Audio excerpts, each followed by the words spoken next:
Balafon et c'est la Cantini avec vous qui démarre. C'est l'hebdomadaire d'échange avec votre institution hospitalière. Ce samedi, nous vous parlons de la pharmacie de l'hôpital La Cantini, son fonctionnement et sa valeur ajoutée. Bonjour à tous et bienvenue, ça démarre tout de suite.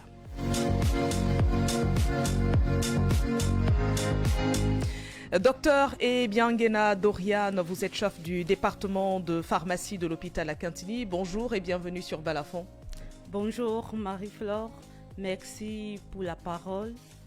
Je tiens déjà à remercier le professeur Noël Emmanuel Essombar pour l'opportunité qu'il m'a donnée. Merci aussi au PDG de Radio Balafon pour ce cadre vraiment agréable. Et un coucou particulier à tout le personnel de l'hôpital La Cantini de Douala. Merci. Merci, vous n'êtes pas seul ce matin puisque Madame Iwo Clemencia est avec nous. Vous êtes major de la pharmacie de l'hôpital La Cantini. Bonjour, welcome. Thank you, Madame Marie-Flore, for giving me the floor. We want to thank the director of Hospital La Cantini for giving us the opportunity to be here to express ourselves, to talk about the department of pharmacy. And thanks to go to the director of Radio Balafon. And greetings to all our colleagues in La Cantini Hospital, especially to those in the Department of Pharmacy. Nous vous le rappelons, chers auditeurs, patients et même personnels de l'hôpital La Cantini, cette émission est la vôtre. Vous pourriez participer ou poser des questions en lien avec notre sujet du jour dans un instant, pas maintenant, du moins. Nos invités vous répondront au 650 25 25 50. Un rappel, La Cantini avec vous, c'est une coproduction hôpital La Cantini de Douala Radio Balafon. La supervision de ce programme est assurée par le professeur Noël Emmanuel Essombar et c'est sous la coordination de Georges Semet et Frédéric Moutomé de la cellule de communication de l'hôpital La Cantini. Bonjour d'ailleurs à Georges Semet qui est dans ce studio. Bonjour Georges. Bonjour Marie-Flore. On t'écoute difficilement parce que oui, parce que je suis toujours dans les backstage en train de faire les petits plats pour la team de l'hôpital La Cantini qui se produit tous les samedis dans le cadre de cette émission. Mais je suis bien là. Merci à Radio Balafon qui nous donne à chaque fois l'opportunité de nous exprimer sur des questions de santé publique qui édifient les populations et félicitations au PDG de Radio Balafon pour ce cadre confortable qui nous permet d'édifier ces populations. Merci Georges à la mise en onde de ce matin. C'est Romain Delphin Yimti à ce micro. Je suis Marie-Flore Amassana. Mesdames, Messieurs, merci de nous recevoir chez vous. L'hôpital La Cantini de Douala, toujours à votre écoute et encore plus proche de vous, vous propose chaque semaine un programme d'éducation à la santé. Tous les samedis, un spécialiste répond à vos questions de santé. La Cantini avec vous sur Radio Balafon. Peut-être qu'on va commencer directement avec le docteur Ebiangena Doriane. Alors, vous participez pour la toute première fois à l'émission La Cantini avec vous. Vous êtes le chef de l'un des plus grands départements de l'hôpital La Cantini. Pouvez-vous nous faire une présentation de cette unité dont vous avez la charge? Merci Marie-Flore. Je suis docteur Doriane Ebiangena, chef de département de pharmacie et pharmacienne. Le département de pharmacie de l'hôpital La Cantini est composé de 60 personnels, à savoir 9 pharmaciens, 2 majors et des commis de pharmacie. Le département est regroupé en 3 services. Nous avons le premier service, le service des approvisionnements, qui s'occupe des achats et de la distribution des médicaments essentiels, des dispositifs médicaux, des réactifs du laboratoire. Ensuite, nous avons le service des programmes. Quant à lui, s'occupe de toutes les pathologies prises en charge par la CSE. Et enfin, nous avons le service des points de vente qui s'occupe de la dispensation des médicaments aux usagers de l'hôpital La Cantini de Douala. Merci. Alors, Major Iwo, c'est également votre première à ce programme La Cantini avec vous. Dites-nous combien de pharmacies et de points de vente de médicaments possède l'hôpital La Cantini? Thank you, Madame Marie-Flore, for giving me the floor. My name is Clemencia Iwubo. I'm the major of the Department of Pharmacy in La Cantini Hospital. In whole, we have 10 pharmacies in the hospital of Lakentini, 7 points of sales and 11 checkout. Docteur Ebiangena, l'hôpital à Cantini, c'est environ 170 000 consultations par an, soit environ, on va dire quoi, 500 consultations au quotidien. Les pharmacies, points de dispensation et points de vente de médicaments de cette formation sanitaire, arrivent-ils à absorber cette forte demande? Marie-Flore, à l'hôpital à Cantini, nous avons plusieurs pharmacies qui fonctionnent 24 heures sur 24 et 7 jours sur 7. Nous avons pu mettre en place une organisation qui permet d'avoir un pharmacien tous les jours de façon de 24 heures sur 24.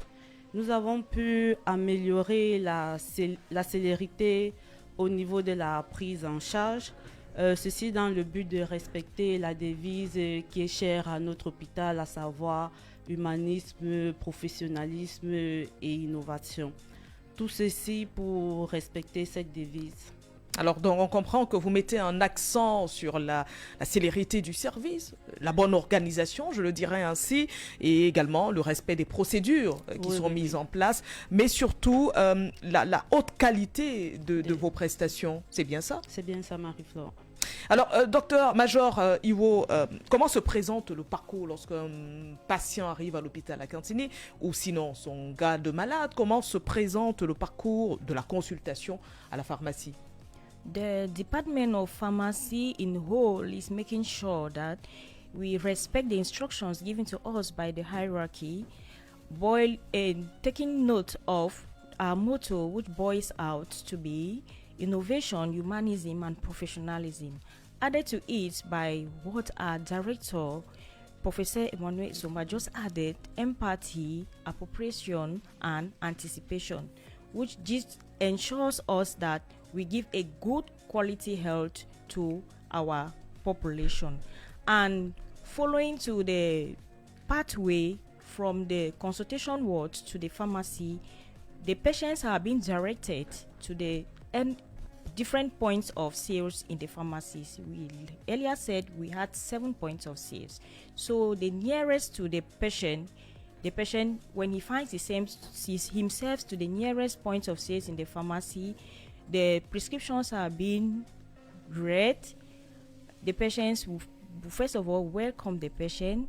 Prescriptions will read the prescriptions and then save his drugs to the point where the patient leaves the pharmacy satisfied. We also have insurance patients that we take care of, mostly at the point of sales at PSK, which is Pavilion Samuel Eto'o. There, the patients, the pharmacy found there takes care of all the patients that are insured in the whole of the hospital, despite the position or the ward the patient is found in. Where we have hôtesse that collects ordonnance of the patients, brings to the pharmacy. We do the analysis, we arrange the products, and these drugs are being supplied at the bedside of the patients. Alors, Georges Semel, lorsqu'on écoute que ce soit le docteur Ebiangena ou même encore Major Iwo, on se rend compte qu'un accent est mis quand même sur l'accueil, le respect des procédures, mais également l'orientation des patients. Évidemment, Marie-Flore, ce sont des maîtres mots du service à l'hôpital à Cantini, l'accueil, en plus de nos idéaux que nous connaissons, l'innovation, le professionnalisme et l'humanisme. Donc l'accueil est un maître mot, mais surtout la célérité. Et c'est la raison pour laquelle la hiérarchie a bien voulu qu'il y ait une dissémination de pharmacies, de points de vente à l'hôpital à Cantini. D'abord pour raccourcir ce circuit qui vient d'être énoncé brillamment par la Major Iwo, mais également pour permettre aux malades d'avoir des médicaments à côté des pavillons où leurs patients sont soignés. Donc, je pense que c'est une politique volontariste de la part de la hiérarchie et ça porte ses fruits, c'est positif. Et les plaintes que nous accumulions il y a quelques années n'existent pratiquement plus parce qu'il y a une vulgarisation des points de vente. Et vous savez, il y a une grande pharmacie qu'on appelle la pharmacie Bétoté. Peut-être nos charmantes demoiselles n'ont pas rappelé ça tout à l'heure. La pharmacie Bétoté, qui est la plus grande pharmacie de l'hôpital à Cantini et qui porte le nom d'une ancienne notabilité du canton Akwa, Et c'est un message également que nous voulons passer. Donc cette pharmacie est la plus grande et elle est approvisionnée constamment et elle permet à ces malades ou organes malades d'avoir sur place ou alors à travers un circuit réduit les médicaments qu'ils veulent. Et à coût réduit également. À coût réduit également. Là, c'est très important. Mais le département de pharmacie est composé, vous l'avez dit tantôt, de 11 caisses et 4 points de dispensation. Docteur Ebiangena, quelle est la réelle valeur ajoutée de la pharmacie de l'hôpital Akintini aujourd'hui? Marie-Flore, je tiens déjà à rappeler d'où l'on vient. Il y a 4 ans, le département de pharmacie comptait 2 points de vente et 2 caisses. Avec l'arrivée du professeur Noël Emmanuel Essomba, nous sommes passés de 2 points de vente à 7 points de vente avec 11 caisses. Tout ceci dans le but d'améliorer, comme je l'ai dit un peu plus haut, la célérité dans le service et dans la prise en charge, améliorer l'humanisme très cher à notre gouvernement et prôné par le ministre de la Santé publique, le docteur Manaouda Malachi. Et nous avons essayé d'améliorer le circuit du patient. Aujourd'hui, à l'hôpital Akintini, quand vous êtes assuré, pour les patients assurés, ils n'ont pas besoin de se déplacer pour acheter leurs médicaments. Étant dans le service, le médecin termine sa consultation, il émet une ordonnance qui est remise aux hôtesses. Les hôtesses se chargent d'apporter cette ordonnance au niveau de la pharmacie du pavillon Samuel Kondo qui s'occupe uniquement que des patients assurés. Une fois que nous avons analysé l'ordonnance, nous dispensons cette ordonnance. Le personnel de la pharmacie se charge de déposer ces médicaments au chevet du lit du patient. Et ça, c'est vraiment une innovation qui n'existait pas il y a 4 ans. Et nous mettons aussi un accès particulier sur la qualité, la conservation des médicaments au sein de notre formation sanitaire. Et je profite de cette occasion pour rappeler aux populations, si un produit n'est pas disponible au sein de la formation sanitaire, qu'on sorte vers les pharmacies de ville et qu'on achète notre médicament là-bas contre facture. Parce qu'à l'Akintini, nous n'administrons plus de médicaments ayant suivi un circuit douteux. Donc, à chaque moment, on peut vous demander une facture de médicaments. Alors, là, vous revenez sur un point essentiel, mais il faudrait également peut-être, docteur Ebiangena, mentionner à nos auditeurs, à vos patients, bien évidemment, que vous veillez sur la qualité des produits administrés aux patients. C'est la raison pour laquelle vous réclamez cela. Mais vous vous attardez également, vous veillez, et c'est là un point essentiel de votre administration, c'est la formation et le recyclage du personnel sur le métier et les bonnes pratiques. Exactement. Donc, Georges Sémé, on comprend que à côté de l'administration des produits, il y a la formation du personnel qui est très important. Il y a l'approvisionnement d'abord, le dispatching, la conservation et la formation et le recyclage. Voilà, comme vous l'avez dit. Mais surtout, il y a un aspect veille, contrôle, surveillance. Ouais. Et Dr Ebiangena sait de quoi je parle parce que nous avons mis sur pied in situ un système de contrôle et de suivi qui n'est pas seulement contrôle, mais il y a également le suivi pour orienter les patients qui veut que l'organisation administrative à travers les supervisions de direction ou alors les supervisions individuelles descendent presque dans les chambres des malades pour vérifier dans leur package médicaments si effectivement les médicaments qui leur sont servis sont de bonne qualité, sont de provenance non douteuse. Et ça se fait au quotidien. Pas seulement par le département de pharmacie, mais c'est une instruction, c'est une politique même interne. Parce que le médicament, c'est le nerf de la santé. Ça touche tout de suite à la vie des populations. Et si on n'assure pas cette veille, ce contrôle, je vous assure qu'il y aurait des catastrophes tous les jours. Et c'est l'occasion pour moi de remercier notre hiérarchie, le professeur Noël Emmanuel Essomba, qui veille à ce que ce soit fait au quotidien et par semaine. Et il veille également à ce qu'on lui fasse des rapports là-dessus. Donc, ce qui fait qu'aujourd'hui, vous pouvez constater qu'à l'hôpital Akintini, vous voyez que non seulement il y a des approvisionnements, il y a de la bonne conservation, mais également il y a un suivi régulier des médicaments que consomment les patients. Major Iwo, vous est-il déjà arrivé de découvrir des médicaments ou de qualité d'origine ou bien de qualité douteuse à l'hôpital Akintini? Si oui, quel sort est réservé à ces produits? Qu'est-ce que vous en faites? Thank you once more for the floor. We are almost making very carefully about the quality of the products we receive in Lakentini Hospital. So we make sure on the quality, the availability, the origin and conservation of the product we received in the Lakentini Hospital. So it is almost impossible for us to get a drug that is non-compliant or to administer a non-compliant drug to our patients. Even though some patients may come with drugs that are non-compliant or non-conform, but they want to disrupt the vigilance of our staffs, thanks to our director that have put in place an internal system of control where everything is being done, be it in the service or in the department of the pharmacy, to make sure we provide quality drugs to our patients for a better relief for everyone.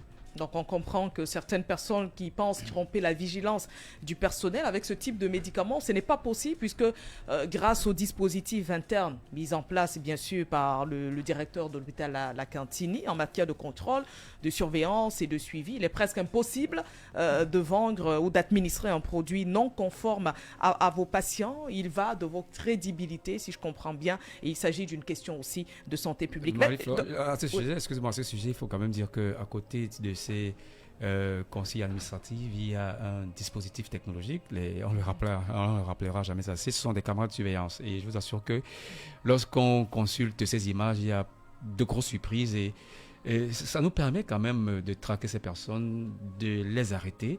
Et la major l'a dit tout à l'heure, lorsque c'est fait, on confisque et on détruit les médicaments. Donc ça veut dire quand même qu'il y a des tentatives, mais qui sont vouées régulièrement à l'échec. Donc vous êtes très regardant sur la qualité, la disponibilité, la provenance, mais surtout la conservation de tous ces produits. Docteur Ebiangena, une réaction par rapport à ce sujet très important sur la sécurité sanitaire des populations et pour le respect du label Lakentini? La sécurité sanitaire des usagers qui fréquentent l'hôpital Lakentini est particulièrement suivie par le professeur Noël Emmanuel Essomba qui répercute les instructions du ministère de la Santé, raison pour laquelle nous avons mis toutes ces procédures en place.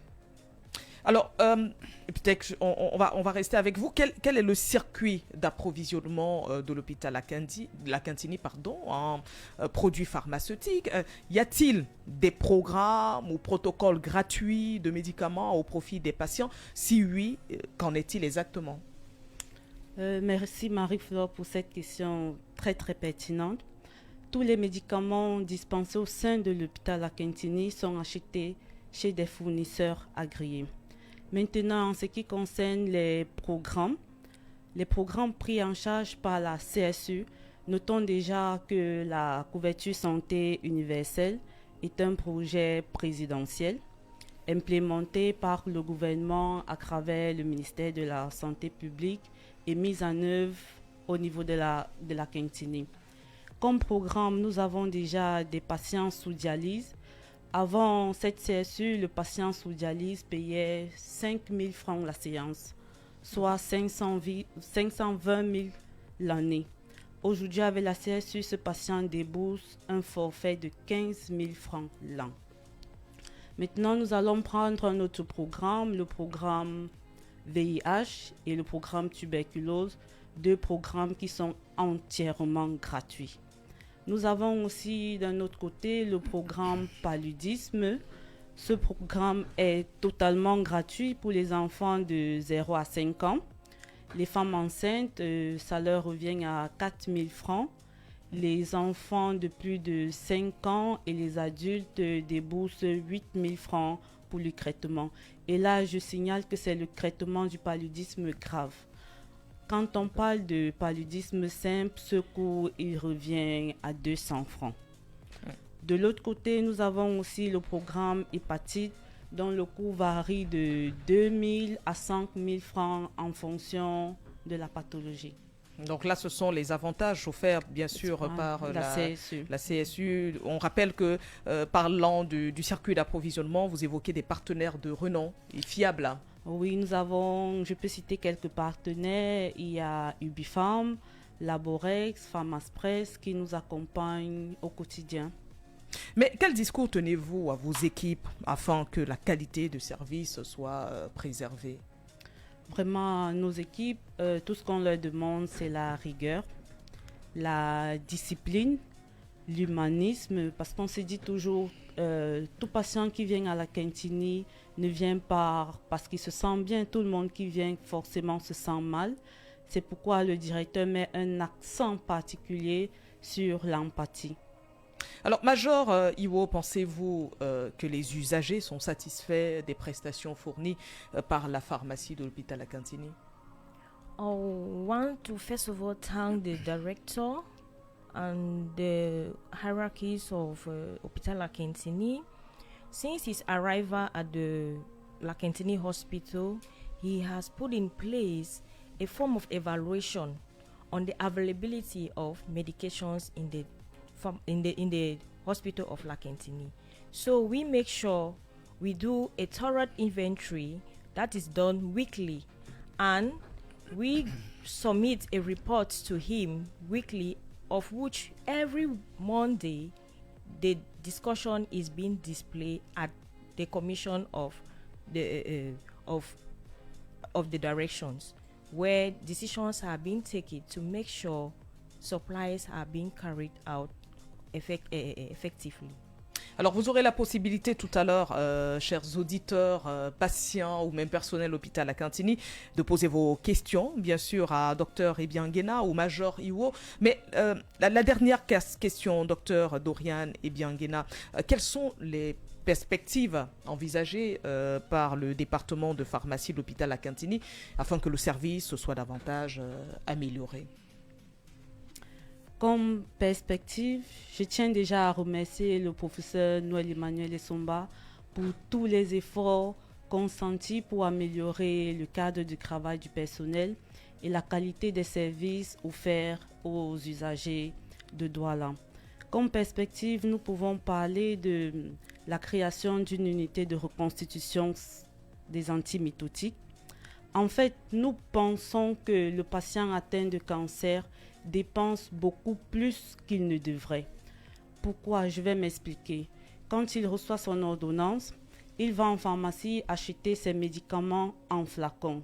Mais nous avons mis un système en place où on pourra facturer ce patient. Ce sera des facturations à la poche personnalisées en fonction de la surface corporelle du patient.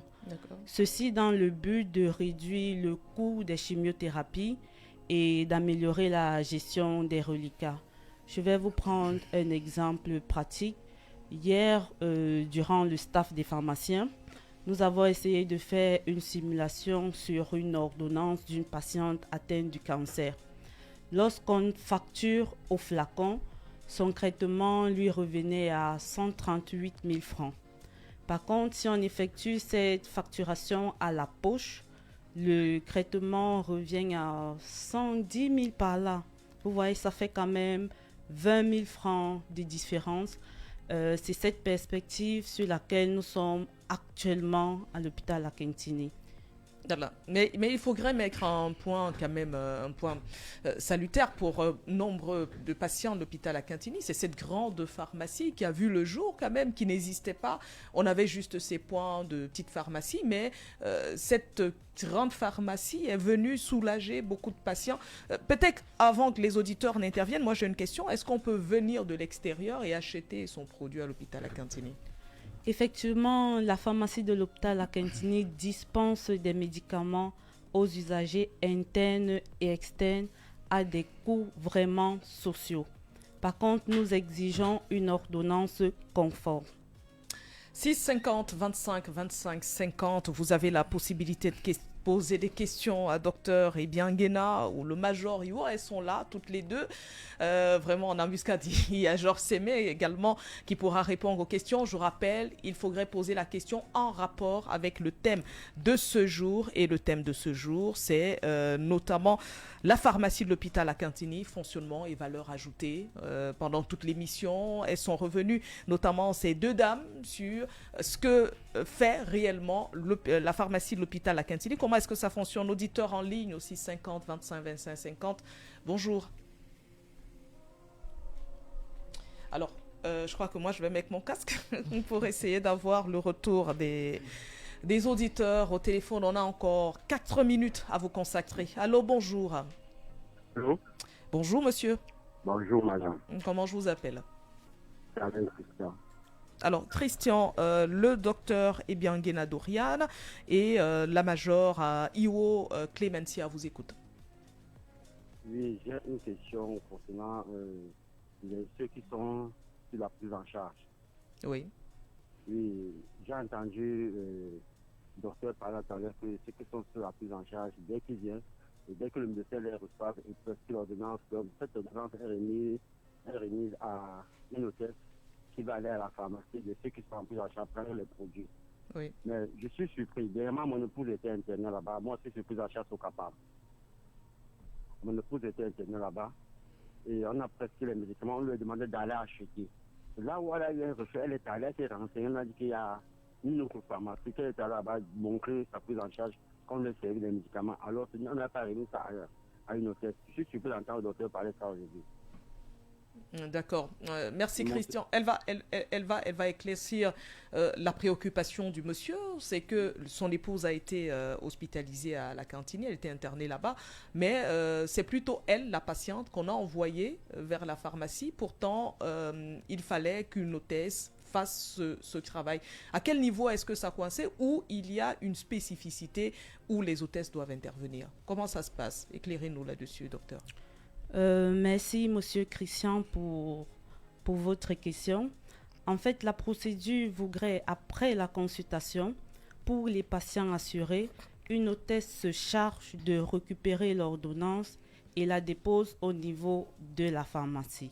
Donc, les personnes assurées ne devraient pas elles-mêmes partir au niveau du pavillon Samuel Eto'o? Pas du tout. Les personnes assurées ne se déplacent pas du tout. Elles restent dans leur service et elles reçoivent leurs médicaments au chevet du lit contre des charges. Donc, ça veut dire que si vous êtes interné à l'hôpital à Cantini, vous êtes assuré et quand vous devez acheter des médicaments, vous demandez à la major du service ou au responsable du service d'envoyer plutôt une hôtesse le faire. Ce n'est pas à vous de vous déplacer.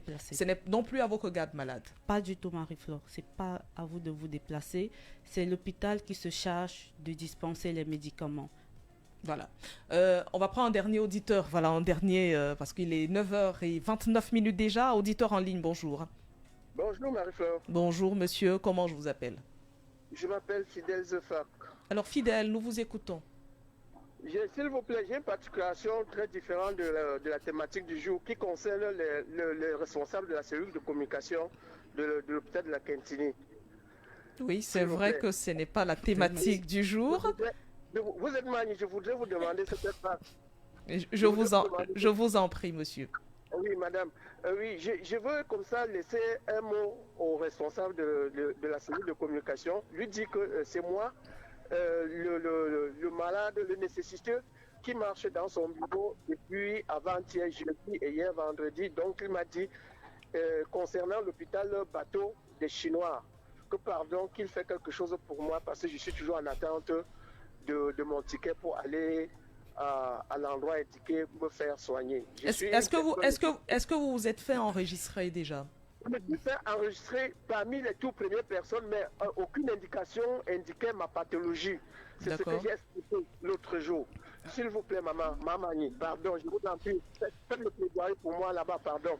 Non, je pense que nous allons, d'ailleurs Georges est dans ce studio, nous allons revenir sur ce sujet qui est très important. Je rappelle que ce bateau accoste lundi prochain et il va commencer des opérations, des consultations et autres, ce même lundi.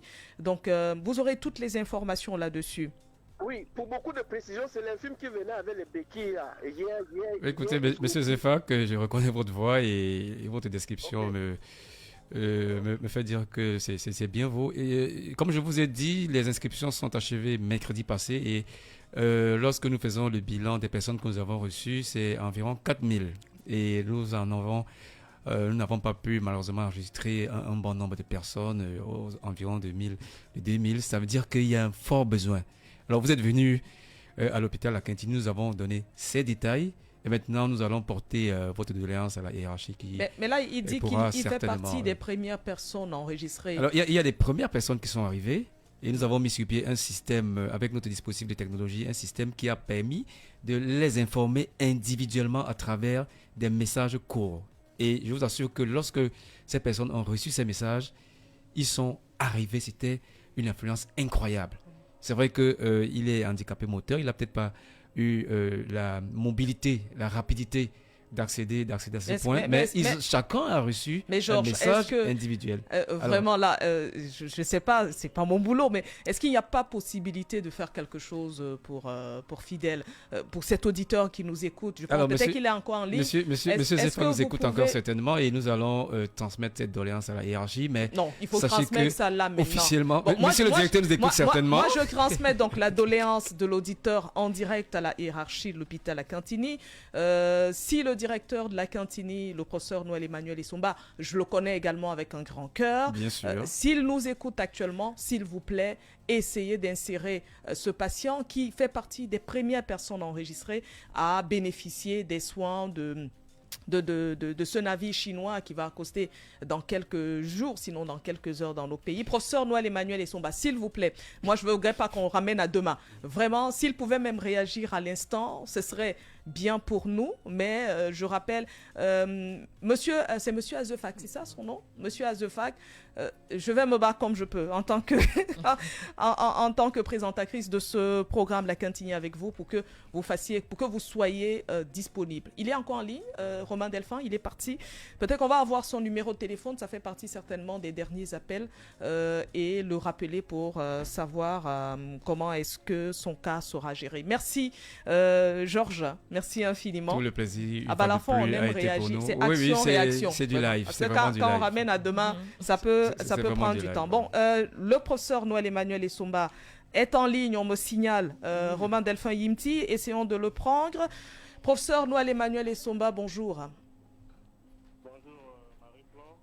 Vous êtes le directeur de l'hôpital La Quintini. Vous réagissez immédiatement et ça fait chaud au cœur à nos auditeurs. Ils sont nombreux d'ailleurs. Vous avez écouté la préoccupation de l'auditeur tout à l'heure?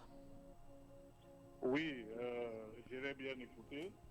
Et d'ailleurs, ça me donne l'occasion de faire un certain nombre de précisions à l'endroit de nos populations.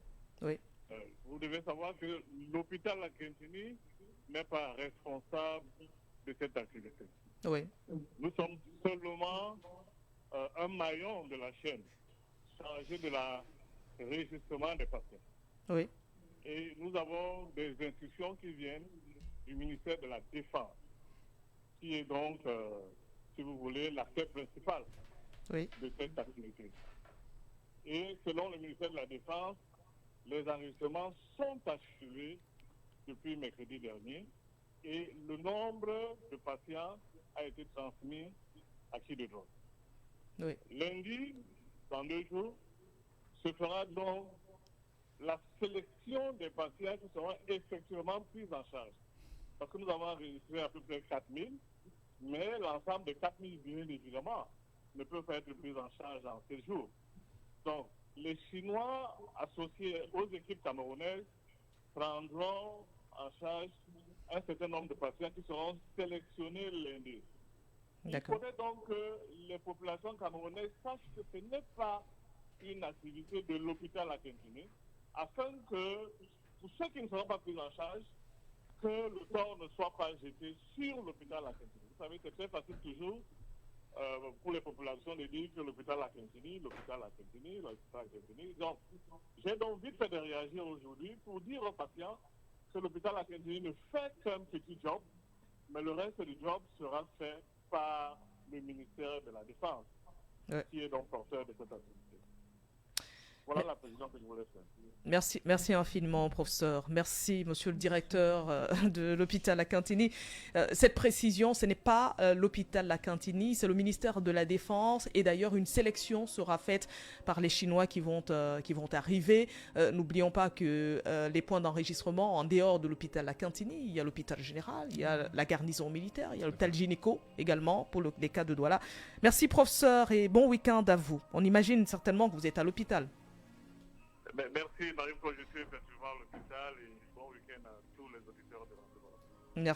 Merci à vous. Merci également à Dr Ebiangena Dorian. Merci. Merci, pour une première, ça a été, non? Madame Iwo Clemencia, thank you. Thank you too, madame. Merci infiniment à Georges Sémé. Comme je le disais, qui prépare toujours cette émission. Bien sûr, toujours dans les petits plats pour que la team de l'hôpital La Quintini soit au top.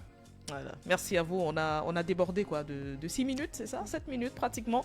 Romain Delphin Yimti à la mise en onde de ce programme. Je rappelle, c'est La Quintini avec vous. Prochain rendez-vous samedi prochain lorsqu'il sera 9h. D'ici là, les programmes de Balafon se poursuivent. Peut-être le temps de nous mettre une belle chanson. Hein? Ça va aller? Vous voulez danser quoi? Sisoul. Sisoul, ah, Zamba. Est-ce que tu peux trouver Sisoul pour ces dames? La Quintini de Douala. Toujours à votre écoute et encore plus proche de vous propose chaque semaine un programme d'éducation à la santé. Tous les samedis, un spécialiste répond à vos questions de santé. La Quintini avec vous sur Radio Balafon. Momo is good, it's all good with Momo. On n'arrête pas le vent. Le 17 octobre 2024, à 17h30 à l'hôtel Onomo de Bononjo, rejoignez Cyril Bojico pour une soirée de coaching et de dédicace de son ouvrage